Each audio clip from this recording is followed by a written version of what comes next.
আর নির্বাচনের অবস্থাটা এই পর্যন্ত আপনারা কেমন দেখলেন? একটা নির্বাচনের যে ফলাফলের আগ পর্যন্ত আপনারা কেমন ডিউটি বা এই যে যোগ পালন করবেন এইটা বিষয়ে একটু আপনার। ধন্যবাদ। আপনারা লক্ষ্য করছেন মানুষ অনেক উৎসাহ আনন্দের সাথে উদ্দীপনার সাথে ভোট দিয়ে যাচ্ছে এবং এবারে যারা ভোটার রয়েছে তাদের মধ্যে অনেক উপস্থিতি বেশি লক্ষ্য করা যাচ্ছে।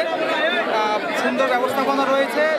কিছুক্ষণ আগে একটু লাঞ্চ পরবর্তী সময় একটু সিরিয়াল নিয়ে ত্রুটি ছিল, কিন্তু আমরা এসএমবি ঠিক করেছি এবং আমাদের এসএমবি পরিষদে বাংলাদেশ সেনাবাহিনীর সিলেটের অফিসার ফোর্সরা তারা আন্তরিকভাবে চেষ্টা করে যাচ্ছেন। এখন পর্যন্ত কোনো অপ্রীতিকর ঘটনা ঘটেনি এবং নিরবিচ্ছিন্নভাবে ভোট গণনা চলছে। আমরা আশা করি নির্ধারিত সময়ের মধ্যে যারা উপস্থিত রয়েছেন ভ্যানুর মধ্যে এবং বিভিন্ন বুথের সামনে তারা সুন্দরভাবে ভোট দিয়ে যাবে। এখন পর্যন্ত শান্তি শৃঙ্খলা আমাদের নিয়ন্ত্রণে রয়েছে। একটা শৃঙ্খল কিতা শুনলাম একটু বিষয়, সেটা হচ্ছে কেউ আপনার খেতে পারেননি, আগে তারা সিরিয়াল দিয়ে রেখেছিলেন, তারা খাওয়ার পর আবার এসেছেন, সিরিয়ালটা আগে থাকার কারণে তাদেরকে পুরানো লোক চিহ্নিত করতে পারেনি।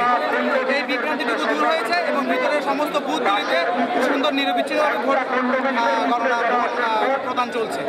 ধন্যবাদ স্যার।